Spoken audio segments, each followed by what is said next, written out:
하나님이 어떤 교회를 세우시는가, 어떤 공동체를 세우시는가? 교회를 몸으로 비유합니다. 고대 시대에는 국가도 몸으로 비유했습니다. 그렇지만 사람이 세우는 국가와는 다른 몸으로서 교회입니다. 이 몸인 교회에는 머리이신 그리스도가 있습니다. 우리 그리스도인은 하나님 나라의 시민이 되었습니다. 그럼에도 불구하고 세상적인 것이 남아 있습니다. 고린도 교회도 그랬습니다.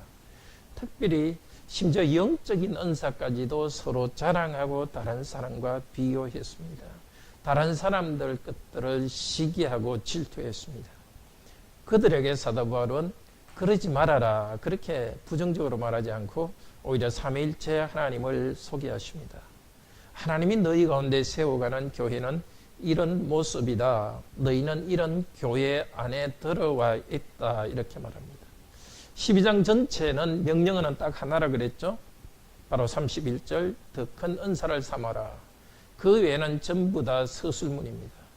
그리스도께서는 이런 교회를 이미 세우고 있다는 겁니다. 우리는 이런 교회 안에 들어와 있습니다. 그러니까 우리가 생각하는 것, 우리가 만든 것 전체가 교회는 아닙니다. 이미 그리스도께서 그 교회라는 실체를 여기 만들고 우리 각자는 그리스도와 연합하면서 여기에 들어오는 것입니다. 오늘 이 말씀을 통해서 이미 그리스도께 만드는 교회, 그 안에서 함께 고난받고 영광 가운데 즐거워하는 하나의 공동체라는 말씀을 듣겠습니다. 25절에서 26절 중심으로 말씀을 듣겠습니다. 하나님께서는 함께 염려하고 고난받고 즐거워하는 그런 공동체를 만들어 가고 있습니다. 먼저 24절을 봅시다. 사역으로 한번 같이 읽어봅시다. 그러나 우리의 모양새 좋은 것들은 필요한 것이 없습니다. 오직 하나님이 그 몸을 조합했습니다. 그 부족함이 있는 것에 더 많이 존귀함을 주시고 있으면서 모양새 좋은 것 혹은 아름다운 것 그런 것 때는 더 필요한 것이 없습니다. 성도들 중에서 물질적으로나 영적으로 아름답지 못한 성도들이 있습니다. 지식이 적고 경제적으로 약하고 뭐 꼭 굳이 말한다면 예쁘지 않고 영적으로도 약하고 그런 성도들이 있습니다. 그런데 교회는 그런 성도들을 아름답게 합니다. 이렇게 했다는 것입니다. 더 부족함이 있는 것에 더욱 귀함을 더 주고 있다. 누가? 하나님이 주시고 있다는 것입니다. 어떻게? 몸을 조합해서, 몸을 조합했다는 말은 몸을 고르게 하여 이렇게 돼 있죠. 25절에 25절 다시 한번 읽어봅시다. 그 목적은 그 몸 가운데서 분쟁이 없도록 오히려 여러 지체들이 하나 되어 서로서로를 염려하도록 하기 위해서입니다. 이게 우리 25절에 하나님이 몸을 고르게 하여 그렇게 되어 있죠.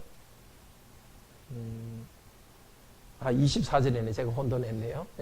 24절에 하나님이 몸을 고르게 하여, 이 고르게 했다는 것이 좀 더 정확히 직역한다면 조합했다는 뜻입니다.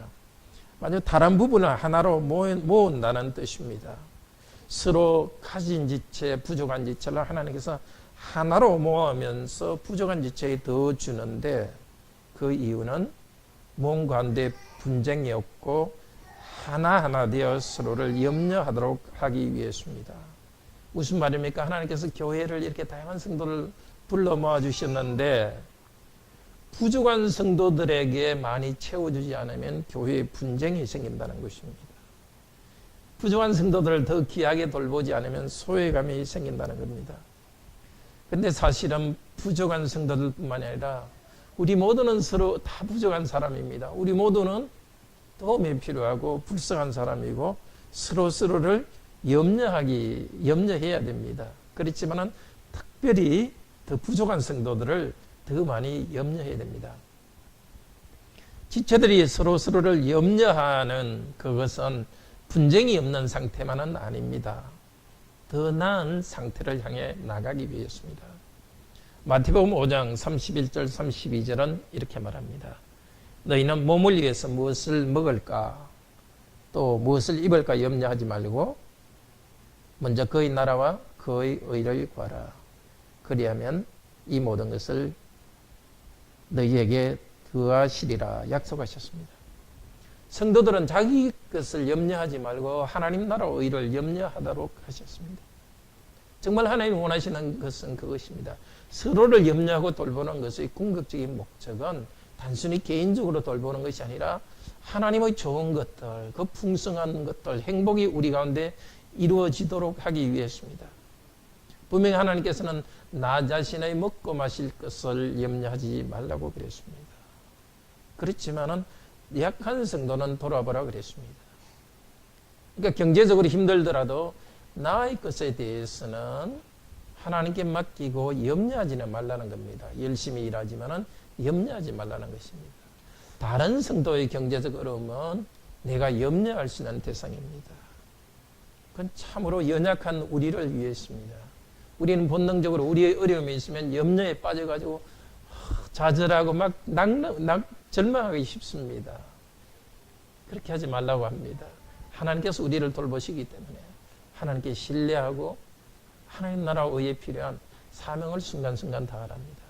근데 다른 성도의 어려움에 대해서는 어떻게 해결해 줄까 골몰하고 염려하듯이 하는 것은 우리에게 우리 마음을 하나님 나라로 일으키기 때문에 부정적인 파괴적인 염려를 향해 나아가도록 합니다. 파괴적인 염려를 향해 나가지 않게 합니다. 하나님께서는 이 말씀 다른 성도를 염려하라는 것을 통해서 우리로 하여금 자기 연민에 빠지지 않게 합니다. 내가 어려움이 있을 때 자기 부족한 것, 없는 것 때문에 연민에 빠지지 않고 우리의 관심이 어떻게 하면 다른 사람의 부족을 내가 채워줄 수 있을까를 염려하기 때문입니다. 사랑받기보다도 사랑하려고 하는 사람, 이 사람이 하나님 나라에서 참 건강한 사람입니다. 물론 다른 사람을 염려하고 다른 사람을 사랑 주려 한다고 자기 관리를 제대로 못하는 것, 그걸 지금 원하는 것은 아닙니다. 우리 각자는 다르고 각자가 굳게 서야 됩니다. 건강도 돌봐야 되고 자기 가정을 돌봐야 됩니다. 그렇지만 우리의 관심이 나의 건강, 나의 영적 관리, 내 가정 여기에 머물면은 일이 잘 되면 그만하고 안 되면 자기 연민에 빠집니다. 항상 불안합니다. 그냥 우리의 관심이 연약한 지체를 돌보는데 우리 마음이 머물러 있고 사랑하려는 데 머물러 있으면은 우리가 부정적인 자기 연민에 빠지지 않습니다.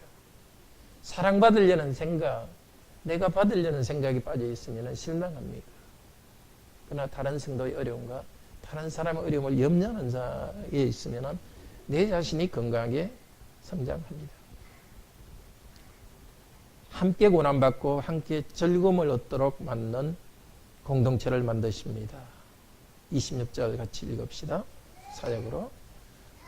그리고 또한 혹은 하나의 지체가 고난을 받고 있으면 모든 지체들이 함께 고난을 받고 있고 혹은 하나의 지체가 영광을 받고 있으면 모든 지체들이 함께 즐거워하고 있습니다.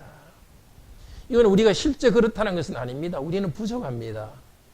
그런데 성령님 안에서 새롭게 된 교회는 그렇게 움직여 있다는 것입니다. 성령님이 우리에게 주신 제2의 성품으로 이것이 움직이고 있습니다. 우리가 부족하지만 우리가 이 정도 되어 있지만 완전히 되어 있지 않습니다. 자, 우리 몸에서 발이 아프면은 머리도 아프지 않습니까? 제대로 일할 수 없습니다. 정말 손가락에 뭔가 가시가 들어간지 이게 해가 잘못해서 이게 뭐 곱는다 그럽니까? 이렇게 고름이 생기면은 이게 아파서 뭐 제대로 일을 할 수 없습니다. 발이 달리기를 잘해서 상을 받으면 발이 기뻐하는 것이 아니라 온몸이 기뻐서 펄쩍 뛰어서 세리머니를 합니다. 생물학적으로 자연스럽게 움직입니다. 몸에 대해서는. 그러니까 교회는 생물학적으로 그렇게 자연적으로 움직이는 것이 아니라 성령님에 의해서 각 지체들이 서로 함께 고난받고 함께 즐거워합니다. 성령께서 함께 일하시기 때문입니다. 이런 고난과 영광은 세상적인 것도 포함됩니다. 성도 중에 한 사람이 병에 걸리면 우리도 참 마음이 아프고 힘듭니다. 성도가 돈을 잘 벌고 또 취직이 되고 일이 잘 되면 우리도 기쁩니다. 더 중요한 것은 영적인 것이죠. 성도가 정말 주님 때문에 핍박을 당하고 그런 교회 나오는 것 때문에 핍박을 당하는 것을 보면 우리도 참 마음이 아픕니다. 그것이 또 성도가 영적으로 이렇게 성장하고 정말 그 기쁨이 충만하고 그럴 때 보면 우리도 함께 기뻐합니다. 자, 그런데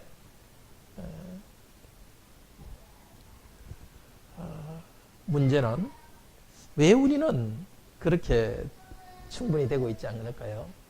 뭐 전혀 안 되는 건 아니죠. 사실 우리 자신을 보더라도 우리가 그리스도인이 됐기 때문에 정말 세상 친구들과는 다르게 정말 교회 안의 성도들을 보면은 잘 되는 것은 참 기뻐하고 안 되는 것은 정말 마음이 아픕니다.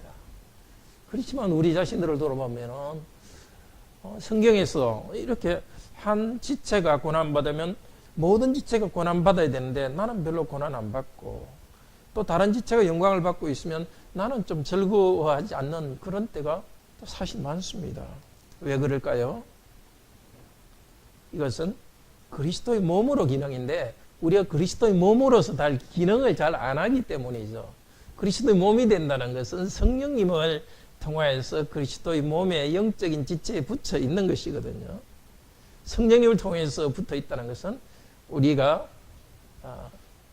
복음 말씀에 따라서 성령님을 의지하는 믿음이 있는 것입니다. 그러니까 우리가 믿음이 약하기 때문에 이런 함께 즐거워하고 함께 기뻐하는 것이 약한 거죠. 순종이 적기 때문입니다. 정말 우리가 더 하나님께 순종한다면 성도의 슬픔에 더 참여하고 또 우리가 하나님을 신뢰한다면 제2의 성품이 더 나타나서 우리는 성도의 즐거움에 함께 즐거워할 것입니다. 자, 두 번째로 우리는 그리스도와 성령 안에서 함께 고난받고 영광 얻는 공동체가 되어 갑니다. 자, 더 믿음과 순종 때문에 우리는 이런 하나됨을 경험한다 그랬습니다. 우리의 믿음과 순종이 어떻게 시작되었느냐 하면 세례에서 시작되었습니다. 12장 13절 지난주에도 읽었지만 한번 봅시다.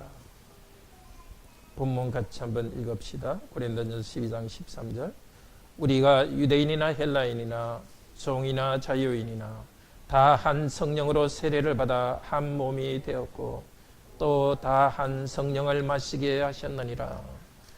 우리가 예수 그리스도의 이름으로 삼위일체 하나님의 이름으로 세례받을 때 성령의 능력으로 그리스도의 몸 안으로 세례받았습니다. 여기 몸 안으로라는 것은 바로 교회 안으로라는 뜻입니다. 영이신 그리스도와 우리는 연합되지만은 그와 동시에 땅에 있는 그리스도의 몸, 지금 우리 가운데 우리를 묶어서 만든 이 몸 안으로 하나 되게 만들어 주었습니다. 함께 세례받았기 때문에 우리는 이 하나의 공동체가 되었습니다. 10장 15절에서는 그리스도의 피에 참여하고 그리스도의 몸에 참여한다고 부릅니다. 그리스도와 연합되었기 때문에 그 결과로서 그리스도의 몸인 교회와 우리는 하나 되었습니다. 계속해서 성찬에서 참여하면서 성령을 마시면서 우리는 점점점 하나 영의 지배를 받아갑니다.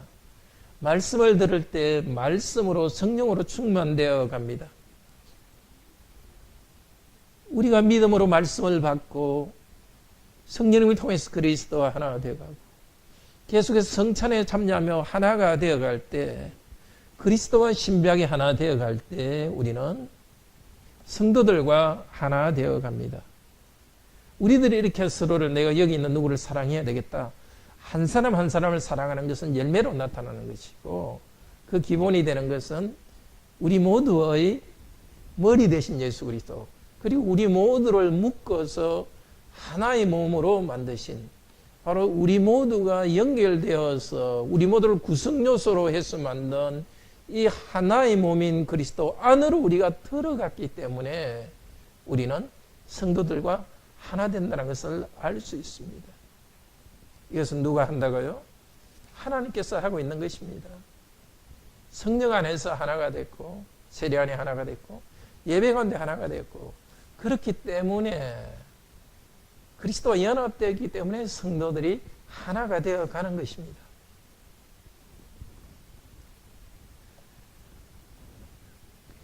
그러니까 우리가 성도들과 하나됨, 교회 안의 하나됨을 적게 느끼는 것은 이 그리스도와 연합됨이 우리한테 부족하기 때문입니다. 이미 그리스도와 믿음으로 연합되어 있지만은 그게 자꾸 우리에게는 허리되집니다. 그리스도와 연합되어서 하나님의 아들, 딸이 되었습니다. 믿음으로 이것을 받아들일수록 우리는 하나님 아들, 딸 되었다는 이 큰 영광을 실제적으로 우리 눈앞에 보고 영적으로 누립니다. 그 때문에 우리들은 더 하나된 형제자매들과 일치감을 느낍니다. 하나님 나라의 새 공동체인 하나님께 투자하고 하나님께 가까이 가기 때문에 성도들에게 더 가까이 나갑니다. 그리스도께서 먼저 우리와 함께 고난받고 영광을 얻으십니다. 히브리서 4장 15절 16절은 이렇게 말합니다. 여기 고난받는다 이 말을 히브리서 15장 16절에서는 체휼한다 이런 말로 쓰이고 있습니다. 같이 한번 봅시다. 히브리서 4장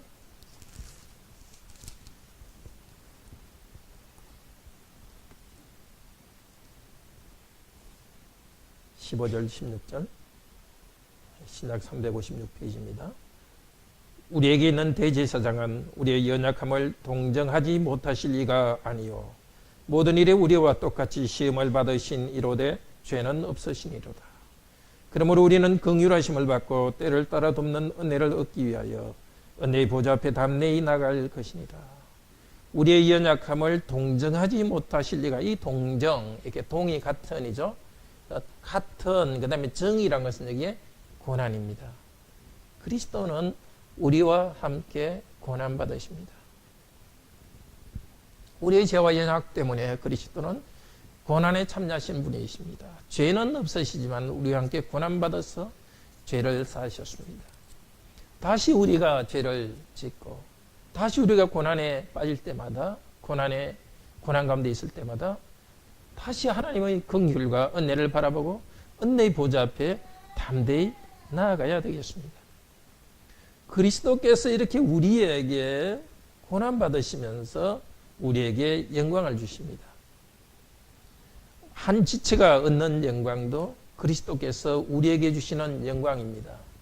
요한복음 17장 22절에서는 제자들을 위해서 이렇게 기도하셨습니다. 또 제자들의 복음 전도로 믿게 될 사람들을 위해서 이렇게 기도했습니다. 요한복음 17장 22절에서는 내게 주신 영광을 내가 저희에게 주었사오니 이는 우리가 하나가 된 것 같이 저희도 하나가 되게 하려 함이니라.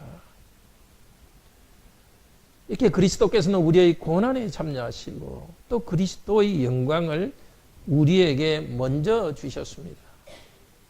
그리스도께서 먼저 우리의 고난 받으셨고 부활하셔서 하늘 영광을 우리에게 먼저 주셨습니다. 그렇기 때문에 우리 성도도 이 땅에서 그리스도의 고난에 우리도 참여합니다. 영광은 죽은 후 부활 이후에 올 것입니다. 그리스도께서 먼저 고난받고 영광 받으셨습니다. 우리는 그 영광을 죽은 후에 받을 것입니다. 그러나 장차 그 영광을 바라면서 이 땅에서 고난에 참여합니다.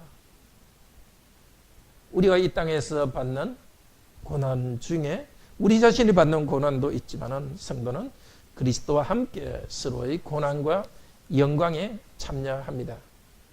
그리스도께서 먼저 우리와 함께 고난받았기 때문에 성도는 환난당한 다른 성도들과 함께 공동체적으로 나누고 고난을 받습니다. 이 그리스도께서 하신 일에 대해서 알고 감사하기 때문에 다른 성도들을 향해서도 나아갑니다. 히브리서 10장 33절, 34절 보겠습니다. 364페이지 같이 읽읍시다. 히브리서 10장 33절, 34절. 성도들이 이렇게 됐다는 것입니다. 혹은 비방과 환난으로서 사람에게 구경거리가 되고 혹은 이런 형편에 있는 자들과 사귀는 자가 되었으니 너희가 같은 자를 동정하고 너희 소유를 빼앗기는 것도 기쁘게 당한 것은 더 낫고 영구한 소유가 있는 줄 알미라. 33절에 사귀는 자가 됐다. 이 사귄다. 이것이 코이노니아입니다. 코이노니아. 그리고 동정하고 34절 동정하고 이게 그리스도께서는 우리와 동정한다. 혹은 체휼한다. 그것과 같은 말입니다. 함께 고난받습니다. 그리스도께서 우리와 함께 고난받으신 것을 알고 그 때문에 은혜를 누린 성도들은 이제 그리스도와 같이 다른 성도들과 함께 고난받습니다. 다른 성도들과 함께 고난받는 것.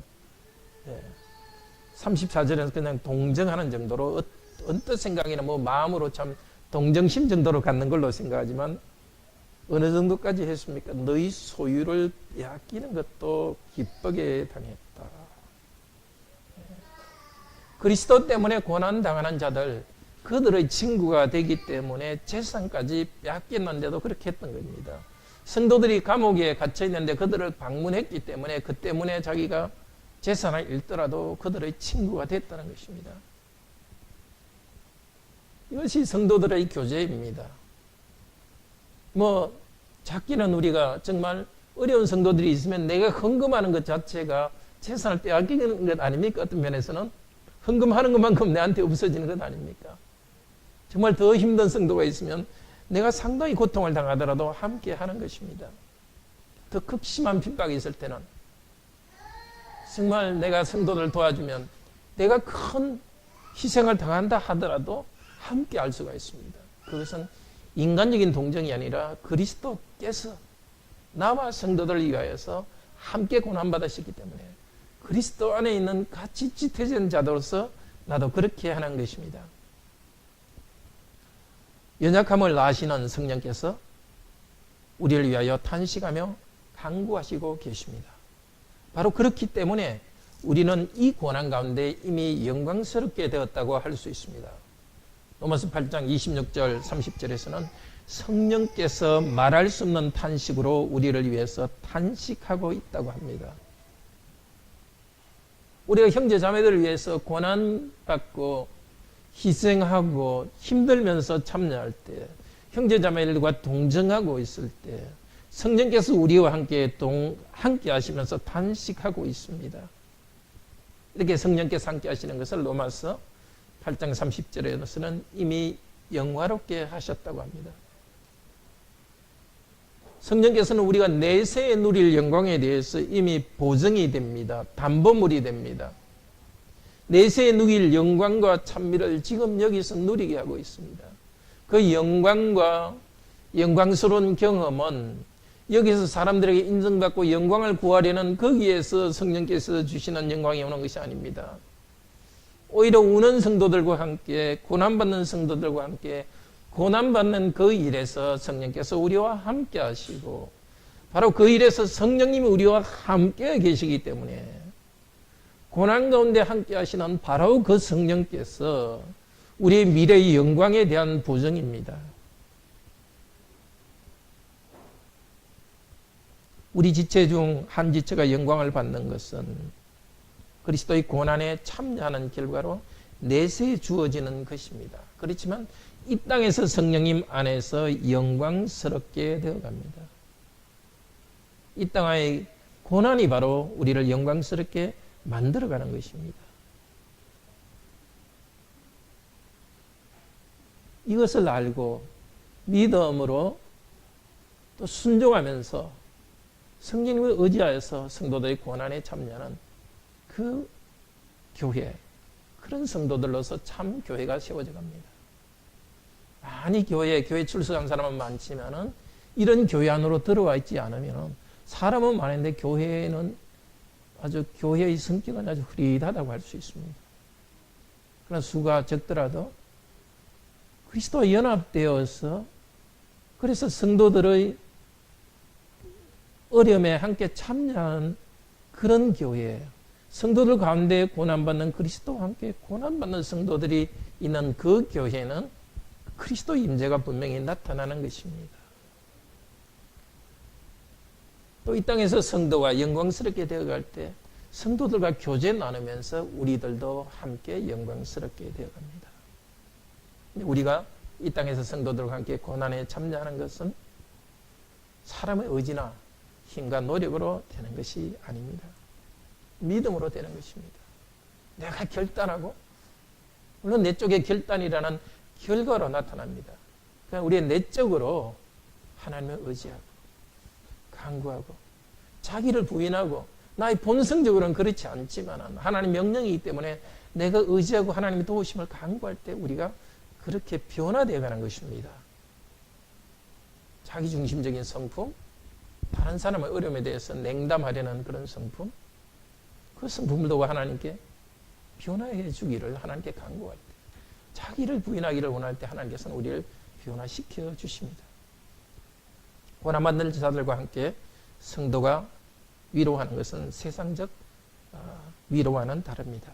물론 성도들도 겉으로는 똑같이 합니다. 그러나 성도들의 위로, 그리스도를 의지하는 위로는 그리스도 안에서 하기 때문에 그 과정에서 우리를 그리스도의 형상으로 변화되게 합니다. 내 자신도 이 세상에 있는 어떤 것은 잃어버리겠지만 그러나 내 자신이 더욱더 그리스도적인 성품으로 성령의 성품으로 변화되어 가고 우리 공동체가 세상과는 다른 그런 공동체로 변화갑니다. 이렇게 우리가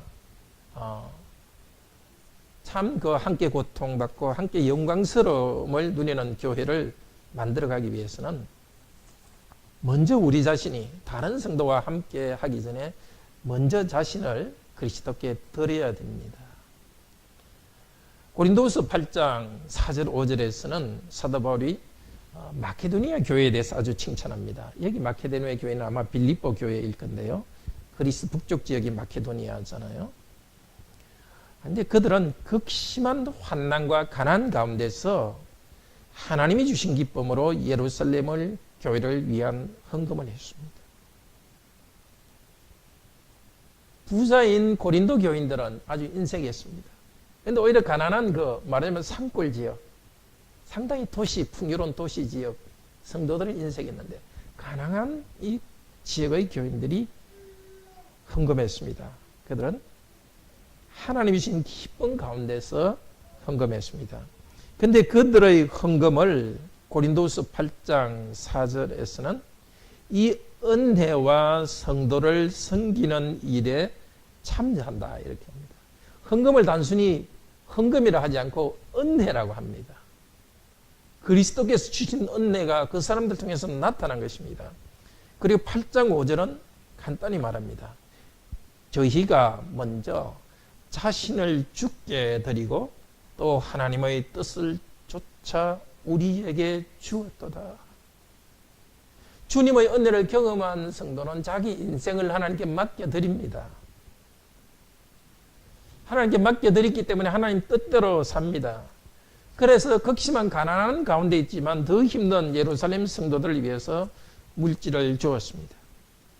자신을 먼저 주님께 주었기 때문에 자신이 가진 것을 줄 수 있었습니다. 자신을 주었기 때문에 자신의 은사, 은혜를 줄 수 있었습니다. 그리고 하나님의 뜻을 따라서 그렇게 했습니다. 하나님이 기뻐하시기 때문에 그렇게 했습니다. 그들이 그렇게 된 것을 이야기하면서 사도 바울은 고린도 교회 성도들에게 말합니다. 고린도 후서 8장 9절에서는 그리스도는 부요하신 자로서 너희를 위하여 가난하게 되신 그리스도의 은혜가 있다고 말합니다. 그리스도께서 자기를 비우신 그 은혜를 알기 때문에 이 성도들은 그 그리스도의 은혜를 받았기 때문에 다른 성도들에 대해서 후하게 했던 것입니다. 빌립보서 2장 17절에서도 사도 바울은 자신이 먼저 그리스도에게 드렸다고 말하고 있습니다. 빌립보서 2장 17절은 이렇게 말합니다. 만일 너희 믿음의 제물과 봉사 위에 내가 나를 관제로 드릴지라도 나는 기뻐하고 너희 무리와 함께 기뻐하리니 이와 같이 너희도 기뻐하고 나와 함께 기뻐하라. 성도들은 믿음으로 살아가는 것이 삶 전체를 제사를 드립니다. 그냥 자기 것이라 주장하지 않고 삶 전체를 하나님 원하는 대로 바쳐드립니다. 거기에는 나 염려까지도 바쳐드리고 나 이거 두려운 마음까지도 하나님께 바쳐드리고 하나님께 자기를 부인하는 것이 다 포함되어 있습니다. 내 것은 다 하나님께 맡겨드리고 나 이거 자기중심적인 거 두려움 하나님께 맡겨드리고 두려움을 부인하고 하나님 것을 내가 받는 것입니다. 그리고 또 물질도 바치고 삶 전체를 그리스도께 바치는 것이 성도입니다. 사도 바울은 그 위에 또 원래 보통 제사 위에 그 포도주로 붓는 제사처럼 그 위에 바칩니다. 복음을 전한 사도 바울도 복음을 받은 빌립보 성도도 다 같이 하나님께 자신을 바치는 헌신의 공동체입니다. 그런데 그것에 대해서 기뻐하고 너희 무리와 같이 기뻐하고 다른 성도들과 함께 하나님을 향해서 헌신하고 고난받는 성도들, 함께 영광을 얻는 성도들은 함께 기뻐합니다. 이런 성도는 다 거룩한 제사장입니다. 자기 삶을 하나님께 바치는 거룩한 제사장입니다. 직분자로서 이 일을 합니다. 그런 성도들의 삶 안에서 성령님이 은사를 주십니다. 예수 그리스도께서 섬기시고 계십니다. 하나님께서 일하십니다. 그 삼위일체 하나님의 일하심이 이런 헌신된 공동체를 통해서 나타나고 교회는 삼위일체 공동체로 변화되어 갑니다. 이런 성도의 교제는 세상 교제와 다릅니다. 인간의 지혜로 사람들에게 위로해 주지 않습니다. 그리스도께서 주신 은사로서 하나님 말씀으로서 성도를 위로해 줍니다. 위로하는 성도들을 통해서 위로받은 성도는 그냥 두 사람이 친해지는 것으로 끝나지 않습니다. 성령 안에서 위로하는 성도를 통해서 하나님께 더 나아갑니다. 우리가 영광 얻은 성도와 함께 기뻐하는 것은 사람끼리 즐거워하는 것으로 끝나지 않습니다.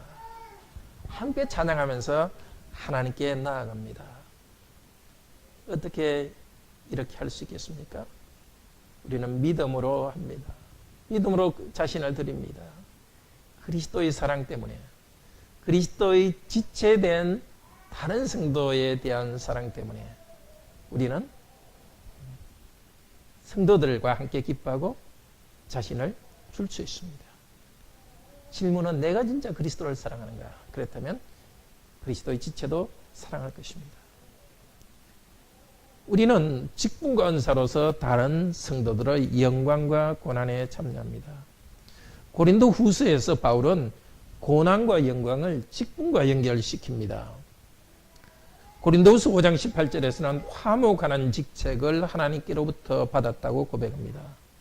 그리고 고린도후서 6장 3절 8절 한번 봅시다. 고린도후서 6장 3절 8절에서는 자신은 하나님의 직분자다 이렇게 말하면서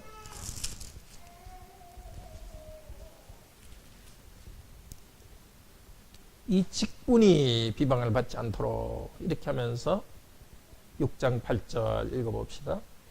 영광과 욕됨으로 그러했으며 악한 이름과 아름다운 이름으로 그러했느니라. 우리는 속이는 자 같으나 참되고.